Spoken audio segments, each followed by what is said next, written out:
다음 주에는 제목이 이것까지 참으라가 아니라 이것까지 행하라, 이런 제목입니다. 그래서 2주 동안 우리가 무엇을 하는 것이 올바른 모습인지를 생각해 볼 건데요. 제목은 이렇습니다. 역전의 삶을 살아가고 싶다면 이것까지 참으라.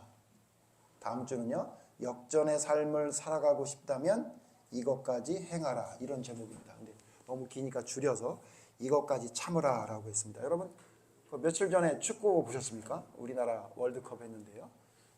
다행히 이번 월드컵은 시차가 잘 맞아서 아침에 하는 바람에 졸지 않고 볼 수 있었는데요. 여러분, 너무 통쾌하고 재미있으셨을 거라고 생각합니다. 1대0으로 지고 있다가 2골을 연속 넣으면서 역전했죠. 제가 스포츠를 굉장히 좋아하는데 스포츠 중에 가장 기억에 남는 장면은 뭐냐면요. 이렇게 역전하는 겁니다. 아주 그냥 편안하게 계속 이기고 있으면요. 좋긴 하죠. 그렇지만 별로 기억이 안 남습니다. 그런데 어떤 게 기억에 남냐면 계속 지고 있다가 마지막에 역전하는 거예요. 저는 야구 경기 한일전이 동대문 야구장에서 했던 게 기억나거든요.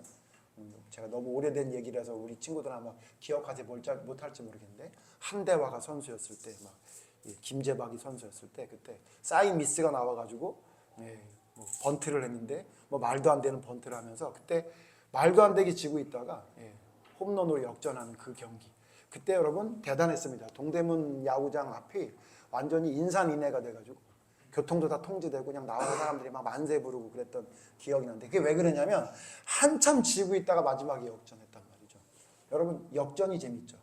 역전이 정말 짜릿하고 너무너무 재밌습니다. 그런데 제가 오늘 스포츠 경기 얘기하려는 게 아니라 여러분, 우리의 삶은 어떻습니까? 우리의 삶? 저는요, 어떤 삶을 바라는가라고 물어보면요, 그냥 편안하게 계속 평안하게 잘 사는 것을 저는 별로 이렇게 원하지 않습니다. 그거 저 재미없습니다. 진짜 재밌는 삶은 어떤 삶이, 진짜 멋있는 기억이 나는 삶은 뭐냐면요, 역전하는 삶입니다. 역전, 반전의 삶입니다. 힘들고 너무 어려운 상황인데 어떤 일들을 통해 반전되는 거예요. 말도 안 되게 이 상황을 어떻게 헤쳐나갈지 모르는 상황인데 놀라운 어떤 일들을 통해 역전되는 삶. 성경에도 보면요, 이 역전하는 삶이 이 성경에 많이 나오지 않습니까? 예를 들면 여러분, 홍해 앞에 이스라엘 백성, 여러분, 그것처럼 역전하는 삶이 어디 있어요? 앞에는 홍해 바다고 뒤에는 애굽 군사가 쫓아왔는데 이제 뭐 진퇴양난, 이거는 뭐 방법이 없는 거죠. 심지어 백성들도 뭐라 그래요? 우리를 죽일 데가 없어서 이 광야에서 우리를 죽이려고 했느냐라는 이야기가 나올 정도의 말도 안 되는 상황이 됐을 때 어떤 일이 벌어졌죠? 역전이 됐죠. 어떻게 역전됩니까? 정말 말도 안 되게 홍해가 육지처럼 갈라지는 일이 일어났죠. 여러분, 성경에 기록된 모든 사건들을 보면 전부 역전입니다. 또 여러분, 예수님이 그 오병이어 사건을 보면 이거야말로 정말 역전 아닙니까? 사람들이 모였어요. 밥대를 놓쳐가지고요, 사람들에게 밥을 줘야 되는 상황이 됐어요. 근데 여러분, 그때 가지고 있는 거라고는 고작 뭐밖에 없었습니까? 보리떡 5개와 물고기 2마리밖에 없는데 사람들은 몇 명 모였다는 거예요? 20세 이상 장정만 5,000명이 모였다는 거죠. 그러니까 몇만 명이 모였는데 먹을 게 없는 상황이에요. 이때 여러분, 역전, 반전의 상황이 일어나죠. 예수님이 축사하시고 기도했더니 오병이어가 계속해서 생성되어지는 말도 안 되는 역전 상황이 일어나는 거죠. 여러분, 성경에 기록된 건 전부 역전입니다. 우리가 잘 아는 감옥에 있었던 요셉, 역전이죠. 역전의 재역전이죠. 채색 옷을 입으면서 아버지의 사랑을 듬뿍 받았던 요셉이 역전돼서 어디로 들어가요? 종으로 팔려가고 감옥에 들어가 있던 상황입니다. 그게 재역전되죠. 갑자기 단숨에 애굽의 총리가 되는 일들이 일어나고, 이게 전부 성경에 기록된 건 모두 역전에 대한 이야기입니다. 그냥 편안하게 사는 게 아니라 역전의 삶을 이야기하는 거죠. 그런데 여러분, 역전 중에 최고의 역전을 한 사건만 이야기하라면 뭐가 최대의 역전의 사건입니까? 성경에 기록된 사건 중에 가장 큰 역전의 사건은 바로 예수님의 십자가입니다. 예수님이 십자가에 달려 죽으면 끝나는 줄 알았어요. 그러니까 마귀가 죽이려고 애를 썼던 거죠. 근데 여러분, 예수님의 죽음은 정말 반전의 반전, 역전의 역전, 3일 만에 부활하심으로 마귀의 권세를 무너뜨리는 역전에 일어나는 거죠. 여러분, 그래서 저는 꿈꿉니다. 역전의 삶을 꿈꿉니다. 뭐 여러분, 제가 지금까지 살았던 삶을 이야기에도 역전의 삶이기도 하거든요. 근데 이 정도 말고요. 진짜 누가 봐도 어떤 사람도 부정하지 못할 만큼의 역전의 삶을 꿈꿉니다. 여러분도 좀 그렇지 않으십니까? 그냥 이대로만 살고 싶어. 이런 거 아니시죠? 지금 겪고 있는 힘들고 어려운 모든 일들이 어떤 한순간 홍해가 갈라지는 것처럼 무리를 걷게 되는 것처럼 정말 놀라운 반전이 일어나기를 여러분 바라시고 계신 거 아닙니까? 저는 여러분의 삶이 이런 역전이 일어났으면 좋겠습니다. 이렇게 얘기하는 거는 이제 보통 목회자들이 하는 얘기고요. 저는 여기에 여러분의 삶이 반전이 일어나기를, 역전이 일어나기를 원합니다라는 이야기에 덧붙여서 무슨 얘기를 하고 싶으냐면 여러분이 정말 역전을 바라신다면 여러분이 두 가지를 기억해야 됩니다. 오늘 그 첫 번째 이야기할 겁니다. 여러분 아무나 역전이 일어나는 거 아니에요. 한번 생각해 보세요. 여러분 야곱에게 역전의 삶이 일어났습니까? 안 일어났습니까? 일어났죠. 장자가 되고 싶었어요. 근데 여러분 결국은 정말 장자의 축복을 받았죠. 근데 여러분 생각해 봅시다. 야곱이 장자의 축복을 형한테 팥죽과 떡으로 팔아먹었을 때 받았다면 어떻게 됐을까요? 그럼 큰일 났을 겁니다. 그죠? 그냥 야곱은 계속 하나님께 축복받았으니까 남을 또 속여야지. 어떤 방법으로든 내가 장자가 돼야지. 그렇게 살았을 거예요. 근데 여러분 야곱이 장자의 축복을 진짜 받은 건 언제입니까? 그가 20년의 라반의 외삼촌에게 고생을 당한 것 이후에 결국 장자의 축복을 받았기 때문에 그 장자의 축복은 진짜 하나님이 주시는 장자의 축복이 될 수 있었던 거예요. 무슨 얘기냐면요. 준비가 돼야 돼요. 준비되어지지 않는 자에게 하나님의 반전의 축복이 일어나면 그게 뭐가 됩니까? 결국 재앙이 될 수 있다는 사실을 우리가 기억을 해야 됩니다. 그래서 여러분 반전의 축복, 역전의 축복을 하나님께 받고 싶다면 여러분 두 가지 기억해야 되는데 오늘 첫 번째 이야기할 내용이 뭐냐면요. 그래서 제목을 뭐라고 잡았냐면 이것까지 참으라라고 제목을 잡은 겁니다. 오늘 이것까지 참으라는 이야기는 어떻게 나온 이야기냐면요. 예수님이 겟세마나에서 베드로와 야고보와 요한과 기도하고 내려오십니다. 내려오시면서 뭐라 그러냐면 나를 잡는 자가 있으니 그에게 잡히러 가자 이렇게 하고 내려오신 거예요. 그래서 누구를 만납니까? 가룟 유다를 만납니다. 근데 가룟 유다가 그냥 온 게 아니라 대제사장들과 또 많은 사람들을 데리고 오는데 그냥 온 게 아니라 뭘 가지고 와요? 검과 해머 같은 거, 몽치를 가지고 예수님을 잡으러 오는 그런 상황이 된 겁니다. 그때 여러분 그 상황을 봤던 베드로와 제자들이 뭐라고 얘기하냐면요. 마태복음에 뭐라 그러냐면 누가복음 오늘 성경에 뭐라 그러냐면 칼로 그들을 치리까라고 말을 합니다. 지금 예수님을 잡으러 오는 것 같은데 우리가 칼이 있는데 이 칼로 저들을 죽일까요? 이렇게 얘기를 합니다.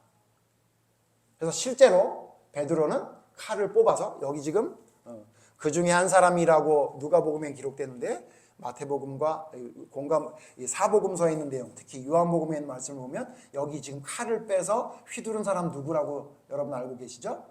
베드로입니다. 맞습니다. 베드로가 진짜로 칼을 빼서 그중 잡으러 온 사람 한 사람의 몸을 향해 칼을 휘두릅니다. 그래서 여러분 어떤 일이 일어났습니까? 그 사람 귀가 잘려져서 땅바닥에 떨어지는 그런 일이 일어납니다. 정말 베드로가 칼을 휘둘러서 이 사람의 귀를 잘라낸 거예요. 여러분 이 사람의 이름이 뭐라고 기록되어 있습니까? 오늘 성경에는 없지만 요한복음에 보면 그 사람 이름이 뭐라고요? 말고라고 기록합니다. 자, 말고의 귀를 잘라내죠. 그때 예수님이 뭐라 그러냐면 잘했다 베드로야. 왜 그 귀를 잘랐어? 목을 쳤어야지. 이렇게 말하시지 않고 뭐라고 말씀하십니까? 예수님이 오늘 말씀 다시 한번 보시죠. 51절 보면 예수께서 일러 이르시되 이것까지 참으라 라고 말씀하시고 그 떨어진 귀를 가져다가 그 말고의 귀에 붙이셨더니 붙이게 됐다. 붙었다. 이런 것이 성경에 기록되어 있는 말씀 아닙니까? 그럼 예수님이 뭐라고 말하냐면 베드로에게 이것까지 참으라 라고 했어요. 여러분 조금 여러분 이해가 되십니까? 저는 이해가 잘 안 되더라고요. 여러분 이것까지 참아야 됩니까? 아니 예수님의 제자 중 한 놈이 예수님을 배반해서 은삼십에 예수님을 팔아먹는 상황이에요.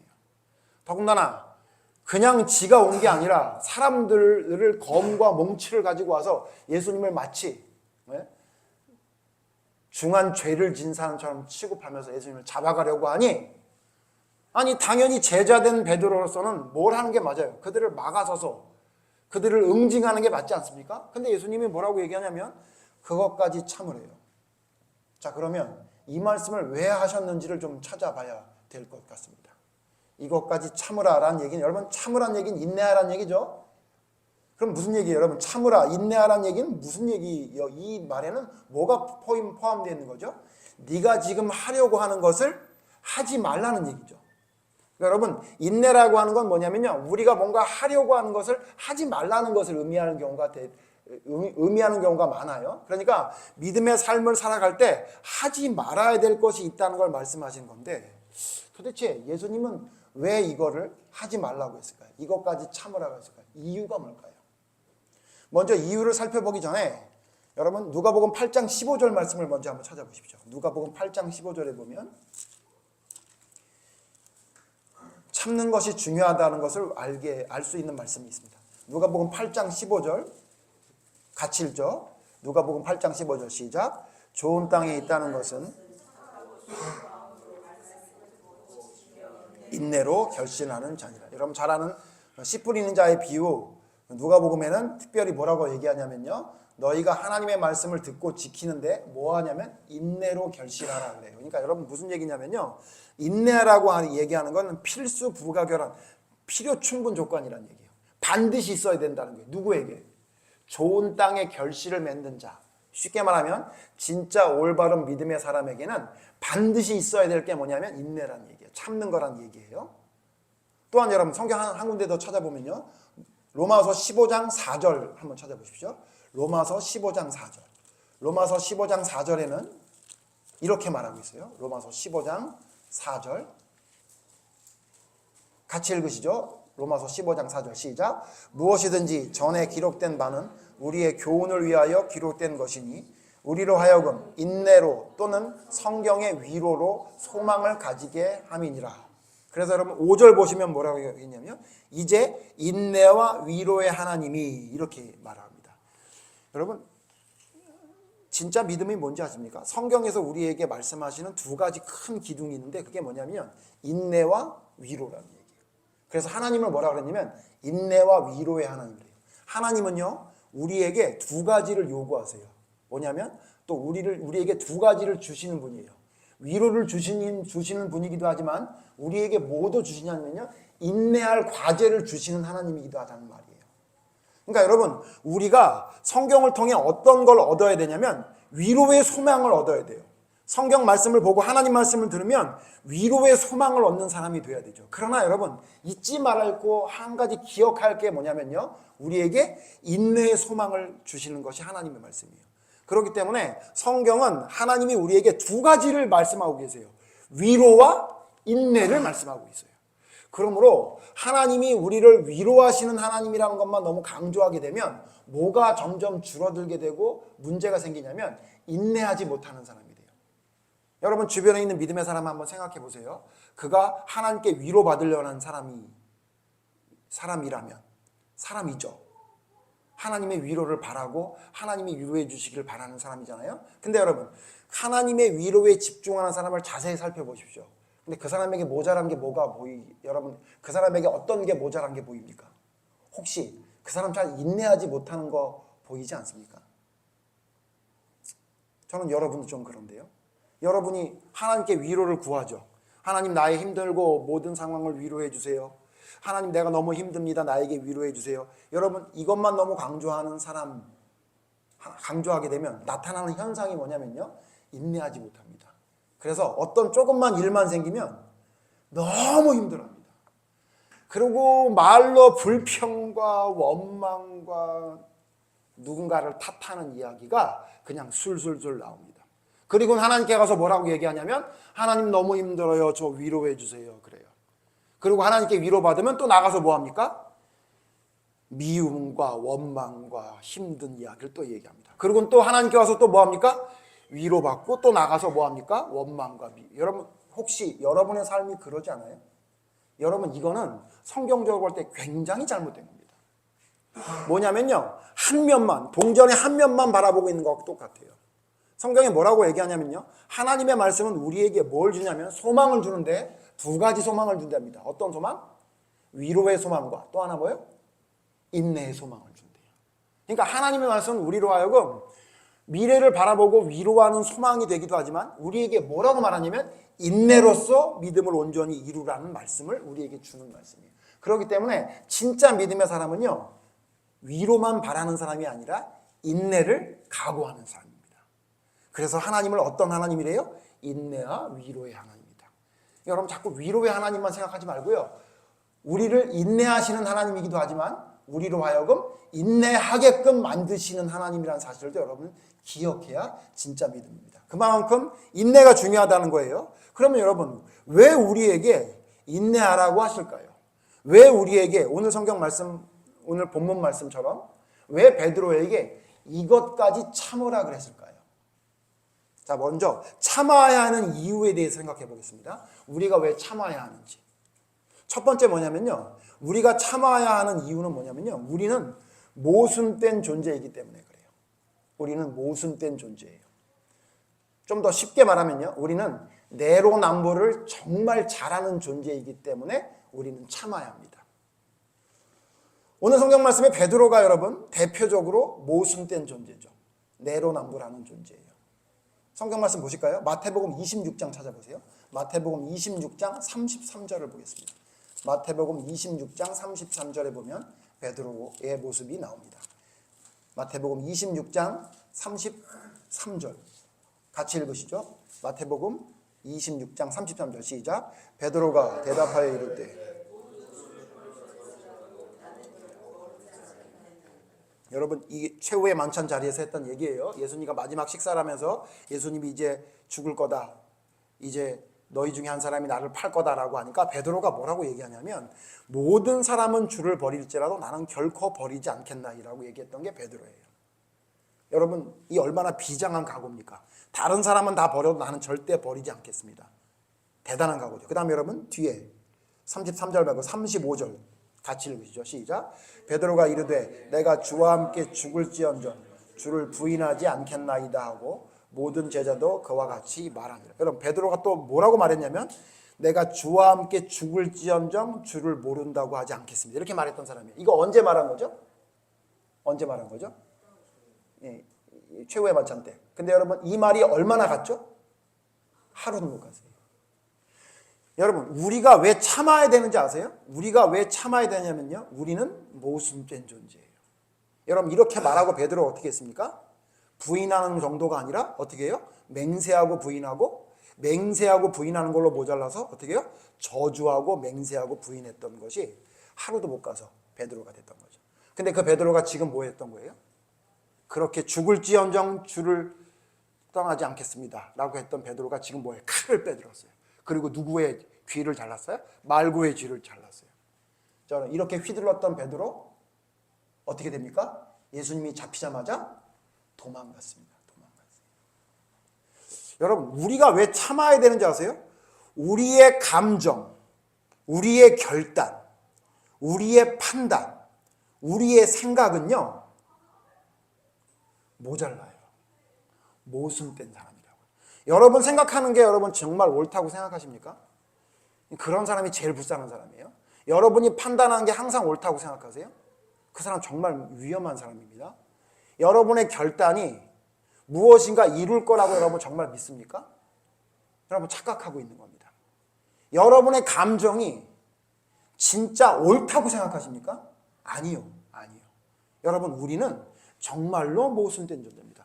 오늘 성경의 베드로를 보면서 여러분 자신을 봐야 됩니다. 여러분 어때요? 여러분 정말 여러분의 감정, 여러분의 결단, 여러분의 판단, 여러분의 생각이 항상 모순되지 않고 올바랐습니까? 아니잖아요. 그래서 참아야 되는 겁니다. 그래서 참아야 돼요. 여러분 지금 칼을 뽑았던 베드로 대단하죠?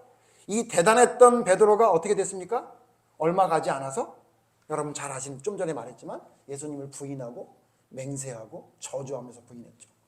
여러분 우리는 우리가 하는 모든 행동이나 생각이 하나님 앞에 얼마나 모순된다는 사실을 여러분이 기억해야 됩니다. 그래서 여러분 제가 이걸 좀 더 쉽게 말씀드리면 뭐냐면요, 여러분 여러분 대단한 사람처럼 행동하지 마십시오. 여러분 대단한 사람처럼 행동하지 마세요. 나는 결단하면 하는 사람이야. 나는 한번 이런 생각이 들면 이루어내는 사람이야. 난 이걸 할 것이야. 난 이건 이루어내고야 말 거야. 여러분 이런 감정은요, 하나님이 보시기에 하찮은 그냥 잡초에 불과하다는 사실을 기억하십시오. 우리는 그런 것을 이루어낼 만큼 대단한 사람이 아니에요. 믿음의 사람들 중에 이런 말 하는 사람 자주 봅니다. 자기가 마치 뭔가 대단한 사람인 것처럼 이야기하는 사람 많아요. 여러분 대단하지 않아요. 우리는 모순된 존재예요. 그리고 내로남불 잘하는 존재예요.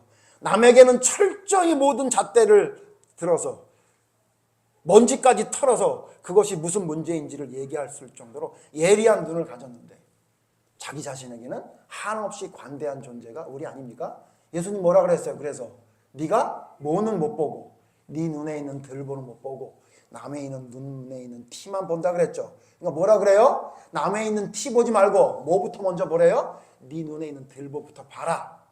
그래야 그게 제대로 된 시각이 될 거라고 예수님 말하고 있지 않습니까? 여러분 우리는요 정말 내로남불 잘하는 존재예요. 저를 보니까 저도 마찬가지예요. 이거 하면 안 된다, 저거 하면 안 된다, 신앙인으로서 그렇게 하면 안 된다 그러고, 여러분 제가 제 삶 속에서 그걸 정말로 잘 실천하는 사람인가요? 저를 돌아보니까 그렇지 않더라고요. 여러분 기억해야 돼요. 우리가 왜 참아야 되는지 아세요? 우리가 왜 견뎌야 되는지 아세요? 우리는요 모순된 존재예요. 두 번째, 여러분 우리가 참아야 하는 두 번째 이유가 뭐냐면요, 다 알지 못하기 때문이에요. 다 알지 못하기 때문에. 오늘 성경 말씀 보세요. 예수님이 지금 베드로가 칼을 휘두르고 나니까 뭐라 그래요? 그러지 마라 그러시죠. 참아라 그랬죠. 그리고는 뭐냐면 오늘 성경 말씀의 53절에는 지금은 이렇게 될 때다 이렇게 얘기하셨는데, 자세한 이야기를 살펴보려면요, 여러분 그 요한복음을 보면 돼요. 요한복음. 여러분 요한복음 찾아보세요. 요한복음에 보면요, 요한복음 18장에 보면요, 요한복음 18장 펴세요. 요한복음 18장에는 이 동일한 내용을 이렇게 말씀하고 있어요. 11절 보세요. 요한복음 18장 11절. 같이 읽죠. 요한복음 18장 11절 시작. 예수께서 베드로더러 이르시되 칼을 칼집에 꽂으라. 아버지께서 주신 잔을 내가 마시지 아니하겠느냐. 베드로한테 왜 칼을 휘두르지 말라 그랬냐면, 베드로야 너 잘 모르지? 심지어 제가 좀 자세하게 말씀드릴게요. 베드로야 내가 너한테 계속 얘기했는데 너 그거 못 알아들었지? 이 얘기예요. 예수님이 얘기했죠. 뭐라고 얘기했었어요? 내가 이제 죽을 거라고 얘기했죠. 그리고 겟셋마네 동산에 올라가서 뭐라 그랬어요? 내가 마음이 죽게 되었으니 나를 위해 기도해달라고 그랬죠. 그때는 여러분 베드로가 울지도 않았고요. 그때 뭐 했어요? 베드로 잤다고요. 그러니까 지금 예수님 뭐라고 얘기한 거냐면, 베드로가 칼을 휘두르니까 베드로야 너 지금 왜 이런 일이 있는지 너 모르지? 너 모르니까 휘두르는 거지. 야 하나님이 주신 잔을 어떻게 안 마시니? 무슨 얘기예요? 지금은 내가 잡혀가야 돼. 너 지금 휘두르면 안 돼. 그렇게 얘기한 거예요. 무슨 얘기예요? 너 지금 이런 일이 왜 일어나는지 너 모르지? 그냥 너 감정적으로 행동하는 거지 너. 여러분 우리가 왜 참아야 되는지 아세요? 우리는요 다 알지 못해요. 이런 일이 왜 일어나는지 우리는 다 알지 못한다고요. 물론 여러분 살면서 맞출 때도 있었겠죠. 이런 일이 왜 일어나는지, 앞으로 이런 일이 일어날 것 같아, 이런 거 맞추는 것도 있었을 거예요. 그런데 여러분 맞추는 것만 있었어요? 틀릴 때도 많이 있었죠. 여러분 우리는 다 알지 못하는 존재예요. 그러니까 뭐 해야 되냐면요, 그러니까 참아야 돼요. 베드로에게 그래서 뭐라 그래요? 이것까지 참으라. 너 지금 감정이 올라와?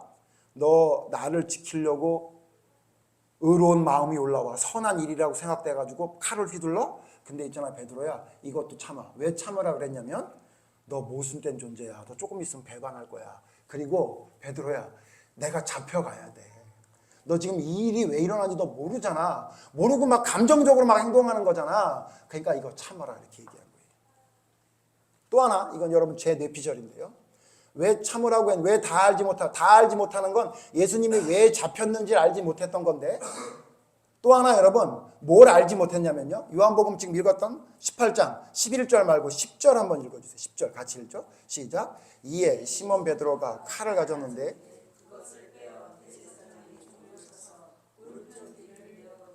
그 종의 이름은 말고라. 여러분 성경에 이 귀가 잘린 사람의 이름이 요한복음에만 기록되어 있어요. 근데 이제 이런 생각을 해봅니다. 왜 말고의 이름을 기록했을까? 여러분 말고가 이 다음에 이후에 무슨 일이 일어났는지에 대해서 성경에 기록된 게 있어요, 없어요? 없다고요. 그냥 공간복음처럼 그 중에 한 사람의 귀를 뱉더라 이래도 되는데 왜 말고의 이름을 넣었을까요? 이게 추측인데요. 무슨 얘기냐면 아마도 이 말고가 나중에 회개한 사람이 아니었나 생각이 들어요. 그러니까 이름을 기록한 게 아니겠나. 그래서 이 글을 읽는 사람이 말고 그 말고가 그때 그 귀 잘렸던 사람이었어 라고 기록하기 위해 기록한 게 아닌가 싶어요. 이건 그냥 제 생각입니다.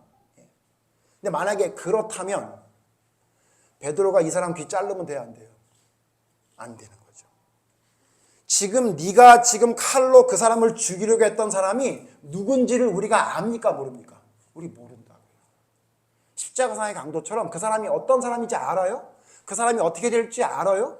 여러분이 봤던 그 시간 동안 봤던 것으로 그 사람이 어떤 사람인지를 결정 지을 수 있나요? 없어요. 그러니까 어떻게 하는 거예요? 이것까지 참으라라고 했던 것 같아요. 그러므로 여러분 우리가 참아야 하는 이유는 우리는 모순된 존재이고 다 알지 못해요. 그러니까 여러분 다 아는 사람처럼 행동하면 안 돼요. 대단한 사람처럼 행동하지 말고 다 아는 사람처럼 행동하지 않아야 돼요. 여러분 이걸 종합하면 뭐냐면요. 이걸 종합하면 그러니까 여러분 화내지 마십시오. 여러분의 화가 아무런 여러분의 믿음의 삶에 도움이 되지 않습니다. 그 다음 여러분 판단하지 마십시오. 여러분의 판단이 아무런 도움이 되지 않습니다. 화내다가 망한 사람 누구예요? 지금 베드로도 화내다 망해. 이거 지금 실수한 거죠. 여러분 화내다 망한 사람 누굽니까? 대표적인 사람이 가인이에요. 가인. 너 마음속에 지금 화나지? 그거 다스려라라고 했는데도 불구하고 하나님의 말씀을 듣고도 다스리지 않다가 결국 망했죠. 여러분 우리가 왜 참아야 되는지 아세요? 여러분 힘들고 억울한 일 있으시죠? 다 여러분이 저에게 말을 하지 않아도 다 압니다. 여러분 인간은 평생 억울하게 삽니다. 남편 때문에 억울하고요. 아내 때문에 억울하고요. 장사하다가 억울한 일 생기고요. 회사에서 힘든 일 생기고요. 심지어는 운전하고 가다가 말도 안 되는 사람 때문에 힘들어요. 고속도로를 어저께 30km로 달리는 사람이 있더라고요. 죽겠더라고요. 진짜. 고속도로 아니고 국도로.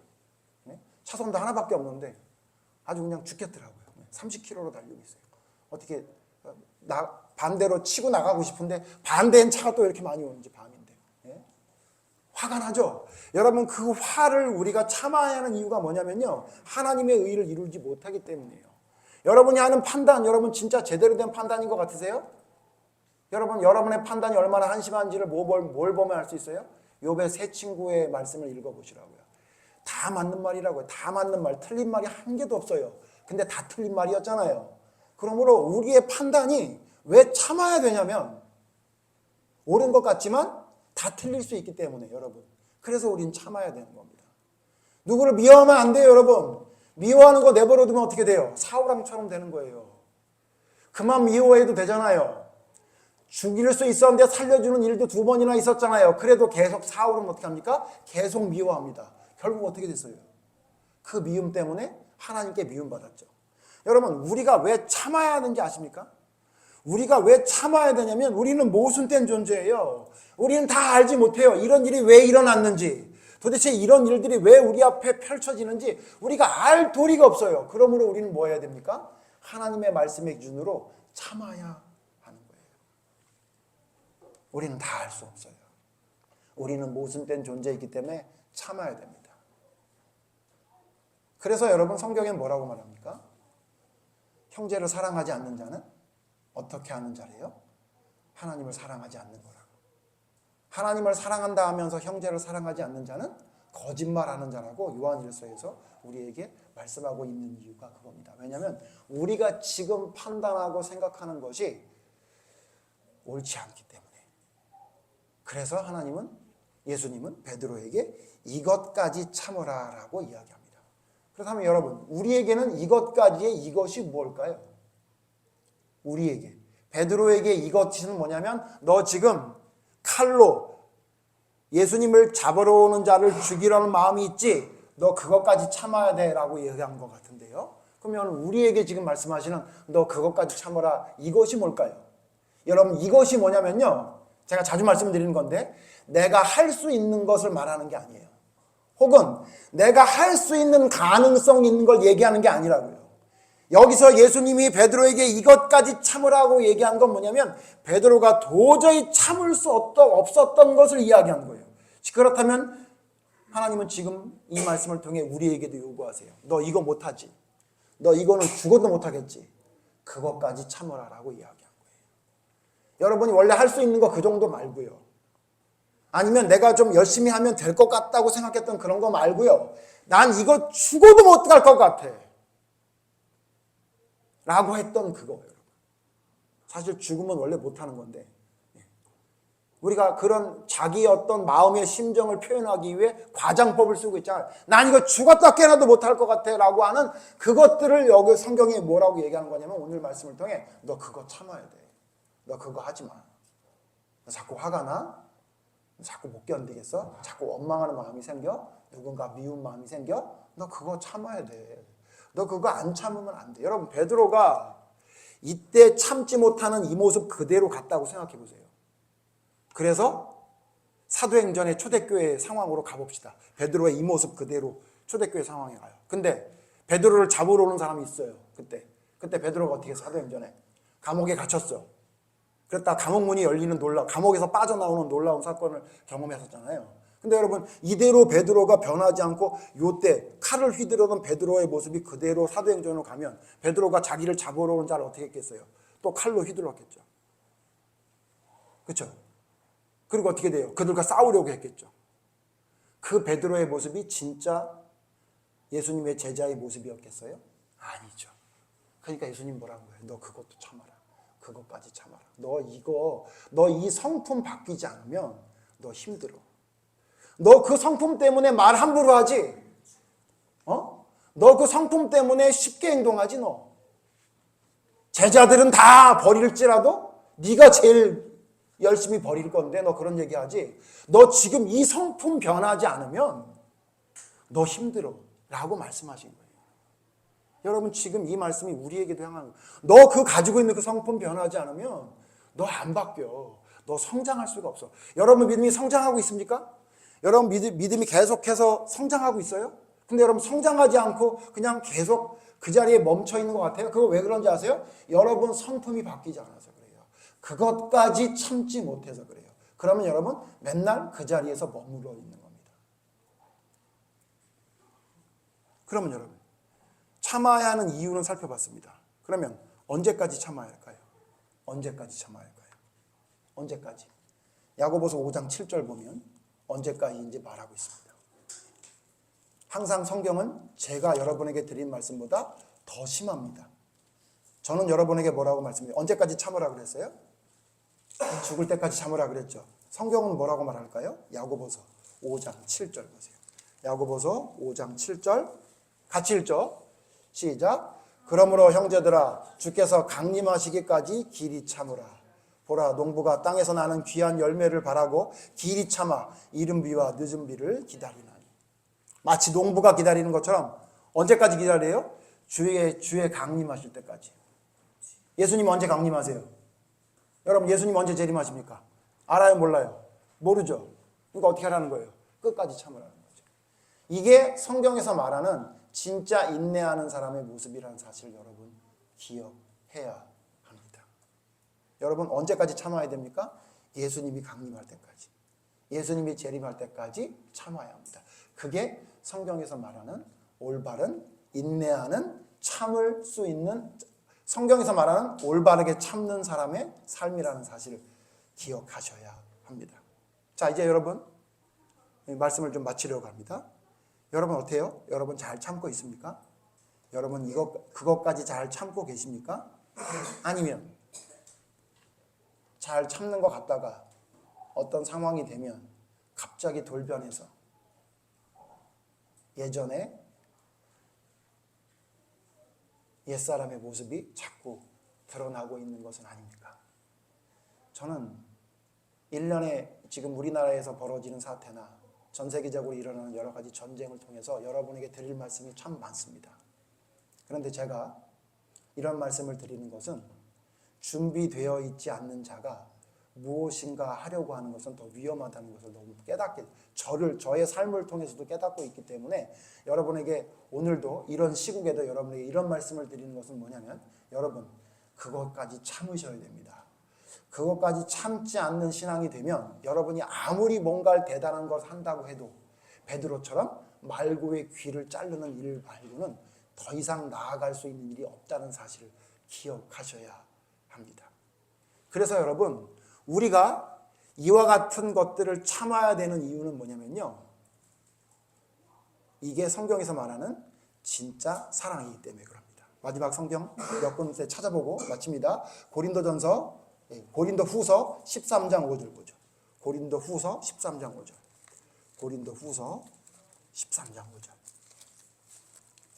고린도후서 13장 5절. 다 같이 읽겠습니다. 고린도후서 13장 5절 시작. 너희는 믿음 안에 있는가? 너희 자신을 시험하고 너희 자신을 확증하라. 예수 그리스도께서 너희 안에 계신 줄을 너희가 스스로 알지 못하느냐? 그렇지 않으면 너희는 버림받은 자니라. 심지어 여러분 어떻게 하냐면, 우리의 믿음이 올바로 서 있는지 어떻게 해요? 시험해 보래요. 시험해서 확증하래요. 그냥 예수님이 나를 위해 구원해 주신 분을 나는 믿으니까 끝났다, 이 정도가 아니라, 바울은 고린도 교회에 뭐라고 얘기하냐면, 여러분 왜 고린도 교회에 이런 말씀을 썼는지 아세요? 고린도 교회가 되게 열심히 있는 교회였거든요. 굉장히 부흥하는 교회였거든요. 그런데 그 교회 내부를 들여다봤더니 고린도 전서의 내용을 보면 하나에서 열까지 제대로 된 게 하나도 없는 교회였단 말이에요. 그러니까 사도 바울이 뭐라고 얘기하냐면, 고린도 후서에 너희 자신이 올바로 믿음이 서 있다고 생각해? 근데 있잖아, 그렇게 하지 말고 너희가 진짜 믿음에 서 있는지 계속해서 시험해 보라는 거야. 그래서 너희의 믿음이 진짜 믿음인지를 계속해서 삶 속에 확증하라는 거예요. 여러분, 그래서 이 믿음이 제대로 되어 있는 걸 확증하려면 어떻게 해야 된다고 말했냐면요, 고린도전서 9장 보세요. 고린도전서 9장 25절. 고린도전서 9장 25절. 너희가 진짜 믿음에 서 있으려면 어떻게 해야 되느냐? 25절. 고린도전서 9장 25절. 같이 읽죠. 시작.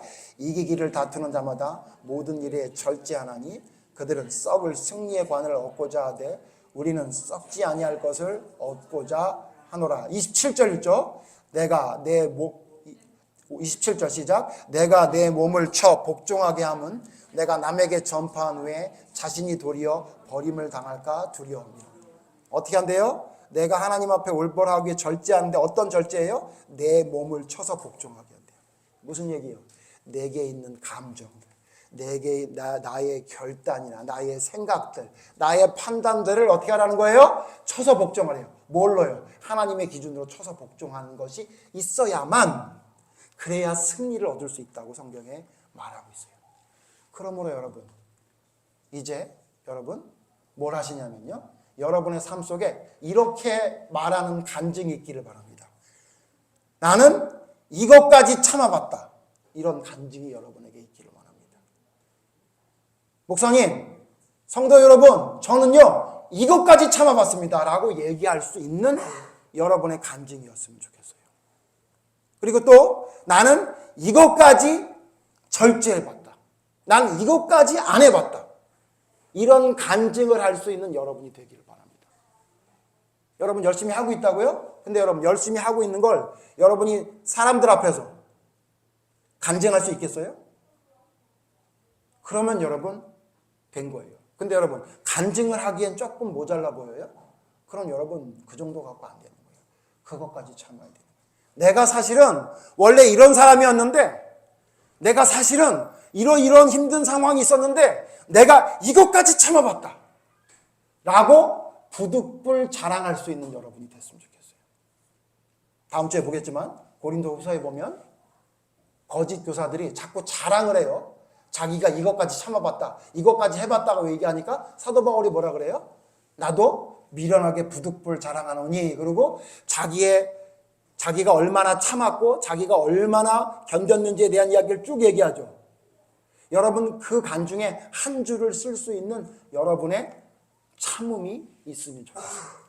아이들 대학 갈 때 생기부 쓴다 그래요. 생기부에 한 줄 올라가죠. 여러분 생기부에 한 줄 올라가는 게 쉬운 일이 아니랍니다. 대단한 일을 해야 돼요. 엄청난 일들을 해야 돼요. 뭐 교내 대회는 안 되고, 교회 대회는 안 돼, 밖에 나가서 하는 대회는 안 되고, 뭐 교내에서 하는 대회에서 입상한 것만 쓸 수 있다나요? 뭐 그런 기준이 있어요. 쉽지가 않더라고요.